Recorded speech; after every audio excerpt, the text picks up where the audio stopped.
Hora de falar sobre o São Paulo. Oscar deve se aposentar. Um meio atacante de 34 anos de idade, que passou mal durante testes físicos nessa terça-feira, precisou ser levado ao Hospital Albert Einstein e passou por uma cirurgia de cateterismo. A situação é estável, mas sua família faz enorme pressão para que Oscar não jogue mais futebol. Foi a segunda intercorrência, o segundo problema do Oscar cardíaco nas últimas semanas. A primeira intercorrência, a primeira alteração havia se dado quando ele fraturou as costelas. Por opção do Oscar, o caso não foi divulgado para a imprensa, mas o Oscar passou a ser observado muito de perto, acompanhado pelo Departamento Médico do São Paulo. Nessa terça-feira, já de olho na temporada de 2026, todos os jogadores do São Paulo passaram por uma bateria de exames tradicionais no início de temporada. E o Oscar sentiu muita dificuldade enquanto fazia testes físicos, tendo inclusive perdido a consciência por alguns segundos. No mesmo momento foi levado ao Hospital Albert Einstein para uma bateria de exames, foi levado para a UTI e a pressão da esposa, dos filhos e dos pais, da mãe do Oscar, o pai já morreu, é de que ele não jogue mais futebol. Atleta cujo contrato no São Paulo só se encerra em dezembro de 2027 e que custa R$2.300.000 por mês, tudo leva a crer que o Oscar não jogue mais futebol, nem pelo São Paulo, nem por qualquer outro clube. Prejuízo para o São Paulo, que perde um jogador super importante, mas causa um enorme alívio na folha salarial. Bora falar agora sobre o Campeonato Paulista. Nessa terça-feira, a Federação reuniu clubes e imprensa para anunciar o formato do Paulistão de 2026. E quero contar que os times terão uma redução de 25% da cota do Paulistão. Até a temporada de 2025, os grandes, Corinthians, Palmeiras, São Paulo e Santos, tinham 44 milhões de reais de cota de participação, disparada a maior do futebol brasileiro. Os demais clubes que disputam a Série A1 do Paulista recebem valores proporcionais ao tempo em que eles estão na primeira divisão, partindo de 10 milhões de reais para 11, 12, 13, quanto mais tempo na primeira divisão, maior a sua cota de participação. Pois bem, por conta da redução no número de datas, o Campeonato Paulista cai de 16 para 11 datas, houve a necessidade de uma redução em 25% das receitas. Então, Corinthians, Palmeiras, São Paulo e Santos, que tinham direito a 44 milhões de reais até o campeonato desse ano, vão ganhar 33 milhões de reais. É importante dizer também, ou ainda, que a federação negocia e busca uma empresa que queira comprar os name rights do campeonato. Se essa venda acontecer, parte da grana será destinada aos clubes, reduzindo essa perda de 25% das receitas com a participação no campeonato. Ainda assim, com 33 milhões de reais para os grandes e algo na casa de 7 a 8 milhões de reais para os demais times, dá para dizer que o Campeonato Paulista tem de longe a maior receita do futebol nacional. Só para completar, pelo menos em relação a estaduais, tá? Só para completar, contar que na temporada de 2025 o Corinthians, como campeão paulista, levou 54 milhões de reais. Foram 44 milhões de cota, 5 milhões pelo título e outros 5 milhões em ações de marketing. E você, o que pensa sobre tudo que eu contei? Esquece de deixar like, se inscrever no canal. E esse papo de que Hernan Crespo decidiu que só fica no São Paulo em 2026 se a diretoria aceitar rejuvenescer seu elenco e abrir mão de veteranos, essa história existe. Especulação surge no fim de semana. Antes de gravar esse vídeo, conversei com dois dirigentes importantes da cúpula de futebol do Tricolor. E posso assegurar que não tem nenhuma possibilidade ou discussão nesse sentido. Inclusive, a grande parte dos veteranos permanecerá no São Paulo de 2026. Lucas Moura, 33 anos, e Oscar, 34, estão garantidos. Caleri com 32, Arboleda com 34, Cédric com 34 anos e Rafael Tolói com 35 também. Luciano, com 32 anos, só sai se pintar uma baita proposta. Luiz Gustavo, o mais veterano de todos, com 38 anos, é uma grande dúvida. O vínculo dele se encerra em dezembro. E a menos que ele aceite uma boa redução salarial, aí sim dá para imaginar que o Luiz Gustavo não fique para a próxima temporada. Mas estamos falando de um veterano que pode sair. Sobre a possibilidade de o Crespo ter feito uma ameaça. Olha, só sai se o elenco for rejuvenescido. Isso nunca aconteceu. Vou dizer mais. A primeira rodada de conversas sobre o próximo ano foi bem amistosa, com o Crespo querendo entender o que a diretoria pensa. O único pedido que ele fez foi para que ele participe mais do processo de contratação de atletas. Isso porque Rui Costa e Carlos Belmonte contrataram jogadores na metade do ano sem o consentimento do treinador argentino. E o Crespo gostaria de participar desse processo. Olha, estamos pensando em contratar isso, o que você acha?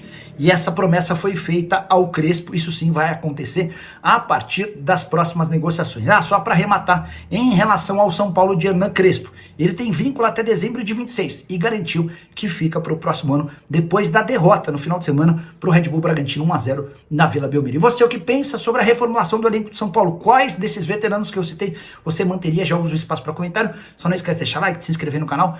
Hora de falar sobre o São Paulo. Você lembra do lateral direito Rafinha, certo? Aposentado, hoje comentarista da TV Globo e também da GE TV. Pois bem, Rafinha assegurou para pessoas próximas que tem proposta para voltar ao São Paulo, num cargo diretivo. São Paulo não confirma, mas admite que a relação do Rafinha com o elenco e com os homens da diretoria é excelente. E essa possibilidade está sendo estudada pelos lados da Barra Funda. Como é que essa notícia surge? Aí vem a notícia interessante. O Grêmio pretende reformular seu departamento de futebol e quer contar com o Rui Costa como executivo. Rui Costa, que hoje trabalha no São Paulo, mas tem raízes no Grêmio, foi o clube que o formou, inclusive a família do Rui Costa mora em Porto Alegre. E o Rui Costa trabalharia ao lado do Rafinha na programação, no planejamento do Grêmio para 2026. Eles estiveram juntos no próprio São Paulo, Rafinha como atleta, o Rui Costa como executivo de futebol.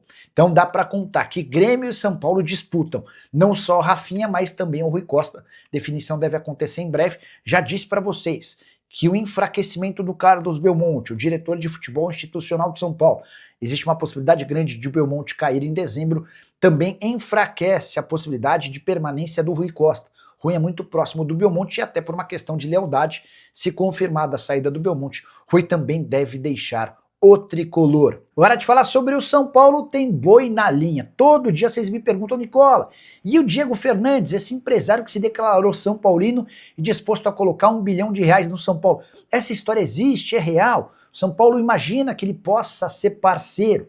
Durante o final de semana, o Diego Fernandes ganhou mais alguns minutos de fama, levando camisas do São Paulo ao GP do Brasil de Fórmula 1 e entregando para alguns pilotos. Essas fotos viralizaram.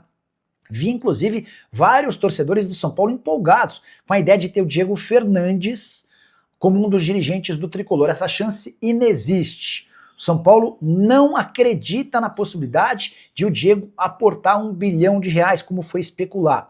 A ideia de transformar o São Paulo numa SAF está completamente descartada. O tricolor não conseguiria essa aprovação dentro dos órgãos internos, Conselho Deliberativo, entre outros. E mais, gente da atual administração entende que o Diego Fernandes está só em busca de alguns minutos de fama. Ele quer fazer o nome dele às custas do São Paulo, seu time do coração. E mais, existe a convicção no tricolor de que o Diego Fernandes está trabalhando para virar famoso e quem sabe se juntar à oposição na próxima eleição marcada para dezembro de 26. Você sabe, o Júlio Casares, o atual presidente, não vai poder concorrer e deve indicar ou o Vinícius Pinotti ou o Márcio Carlomagno para sucedê-lo em eleição que vai acontecer primeiro no Conselho Deliberativo, depois entre os sócios. Ou melhor, primeiro entre os sócios, depois no Conselho Deliberativo. Só para completar, se você não conhece o Diego Fernandes, ele era muito desconhecido do cenário do futebol brasileiro e ganhou alguma notoriedade ao se transformar no empresário que negociou em nome da CBF a chegada de Carlo Ancelotti à CBF. Quero arrematar sobre o São Paulo para contar uma curiosidade. O tricolor não marca um gol de falta há 903 dias. Desde 25 de maio de 2023. O autor da façanha, Wellington Rapp, em jogo contra o Porto Cabelo na Sul-Americana, informação trazida pelo GE. Bora falar agora sobre o Grêmio tentando contratar um diretor do São Paulo.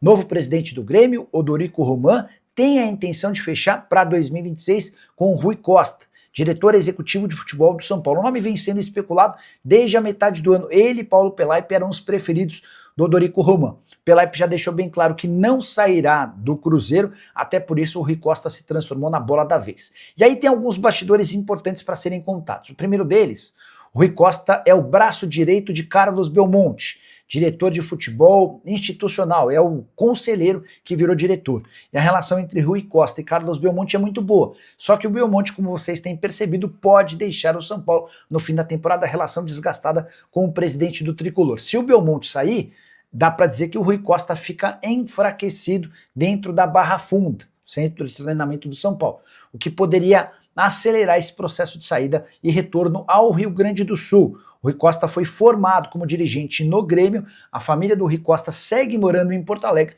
seria também a oportunidade de ele estar um pouco mais perto dos seus familiares. São Paulo que havia perdido no sábado por 1-0 para o Red Bull Bragantino e só não ficou em pior situação porque todos os adversários diretos na briga pelo G8 perderam. O Corinthians e o Vasco não aproveitaram a chance de encostar no São Paulo, foram derrotados. Só que vários outros times que já pareciam distantes dessa disputa acabaram por entrar nessa rodada.